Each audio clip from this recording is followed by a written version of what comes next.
guys, welcome back to the channel. Thank you Hello. for joining us. This is Jay.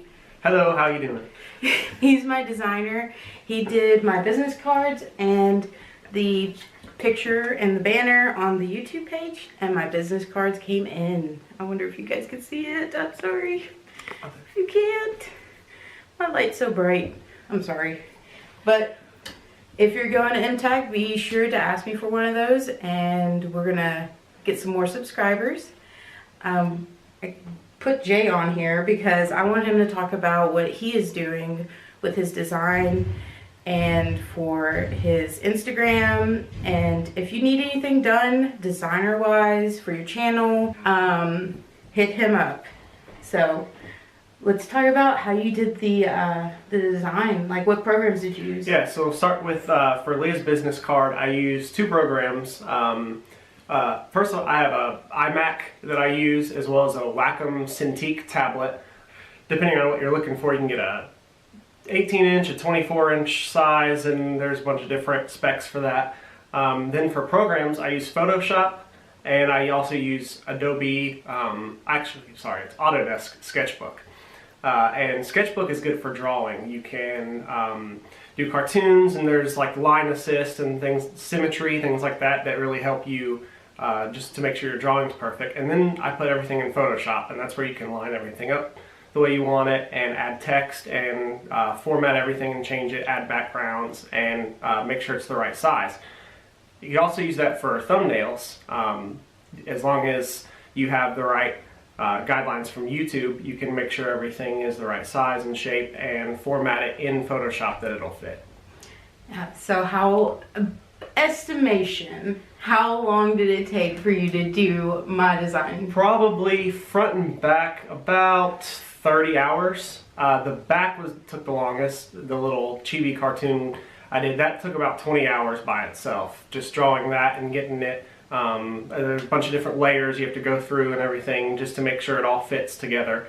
And then the back side didn't take as long. We did the Leah Mooney on the back, and then all the little icons down below were hand drawn, and we added just a font to that, and that probably took another 10 hours. That's awesome. He's my best friend. Anyways, so what have you been involved in previously? Like, what really started you off, like schooling or anything like that? Yeah, so my parents were designers, and I went to college for art and was going to be an illustration major. Then moved to Nashville and started doing furniture design. And so I did furniture design for about 3 years, and on the side I've always been doing concept art and illustrations and backgrounds and character designs and all sorts of things like that. A lot of graphic design. You know, if you have like a passion for art or anything like that, I've always pushed people to grasp at that, because if you like push hard enough, you can make it somewhere with that, especially like with just your creativity itself. Oh yeah. Like you are like the one I want to grow and be like successful in this. I will push you. Don't even worry about it. But what really inspires you?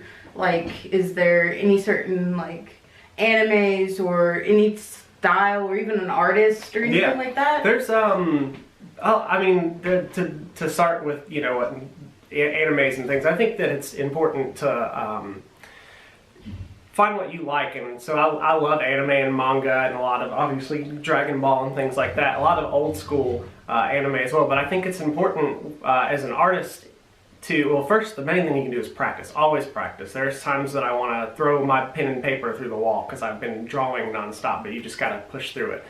Second thing is, I think it's important to be able to bring two concepts together. So you might see like a guitar sitting, you know, in a store somewhere, and you might think, oh, I think that'd be cool, but drawn in a more Studio Ghibli style or something. It's good to measure or take those kind of things and bring two concepts together and work on trying to do something new that you've never seen before and kind of push the envelope of art. I think there's a lot of good artists. Akira Toriyama, again, Taiyo Matsumoto is another great one. He's one of my favorites. He does a lot of great landscapes and towers and buildings and skyscrapers and streets and alleys and things like that. There's also a lot of digital and graphic artists that I love. This guy, Ahmed Aldori, that's a big painter and does just beautiful digital paintings and things like that.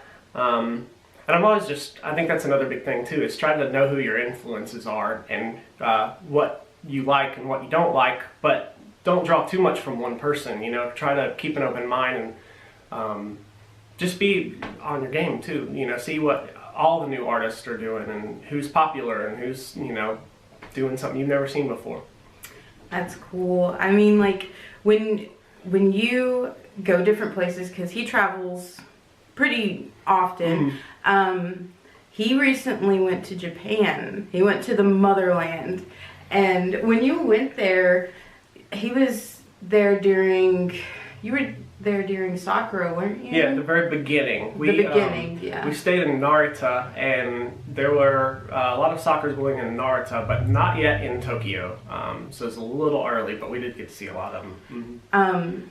When you were there, did that inspire you a lot? Like when you travel places, do different scenery and stuff like that, and people, does that inspire your creative flow? Yeah, I try to do a lot of studies as well, and so, you know, if I go to a museum and I see a painting I like, I'll try to mimic it and see, oh, what did they do there? And the same with, you know, going to a new place like Tokyo. You know, I would see a street sign, say, now how does that street sign connect to that building, and how would you draw that and transfer it? And a lot of times it's not readable on paper, so you have to learn, like, oh, I draw it this way and leave out this line here or something. And but it's always, yeah, it's good to go somewhere new and fun and adventurous, and you never know what you'll see, and you'll always come back with new ideas and just a new take on everything, really. Well, we were planning a trip, but, you know, with all the North Korea shooting missiles over, that got canceled because, like I said before, I have a full-time job, and if I was stuck in Japan and called out, they'd be like, okay, you don't have a job no more. Yeah, a child to come back to. Yeah, and I have a kid. Like, no, don't do that to me. I would be insane. I would be swimming the ocean, like, just trying to get there by myself. I wouldn't care if there was a million missiles headed towards me. Like, there's a crazy white lady swimming across the ocean. On a 2x4. Yeah, because I'm really, like, for real, I'm really not a good swimmer. Like, I can't swim at all. Like, I'm 5'2", so if it's like a 6-footer, like, I'm not going in there. I'm staying in the shallow end with all the, like, the little children. That's me. I'm just the mother hen at that point. But Jay's birthday is tomorrow. So we're having a little get together right now. That's why we're over here. He is actually into cause and what'd you get for your birthday? I got a Kari Pamu Pamu 400% bear brick. It's about this big, and it's KPP from her Pon Pon Pon music video, and it's awesome. It's super legit. It came from France and arrived like super quick, actually. And always have to be careful of buying fakes and whatnot, but it's 100% legit, and I love it. It's already on display, so. It's super kawaii. Like, I'm in love with it. I sang the song to it. It's so pretty. So, also he has a YouTube channel, and it has the videos of them in Japan. It's Jay Hankins, right? Yeah, just that. Jay Hankins. But he is also a musician. He has a bunch of guitars around me right now and, like, musical instruments. There's a lot of videos of that. And also, if I can plug myself, I'm going to start doing speed paint videos here very shortly. So I'm going to be showing my process and how I paint in the sketchbook and in Photoshop. And I might do some tutorials, and I might just do some speed paints with music as well. That would be great. If you have a chance, sneak over to his channel, hit subscribe, and get your notification on. If you have an Instagram, it's J Hankins Art, all one word, all lowercase, and follow him on Instagram. Do you have any other social media things coming? Facebook page, anything like not that? that I can think of at the time. I'll probably be getting a Facebook page, but that's probably going to start on YouTube first. That would be the main place. YouTube and Instagram. YouTube and Instagram, please go and follow him and subscribe. And thank you guys for joining us. This has been a great time. And I hope you have a great week. And I'll see you next time. Bye. Bye.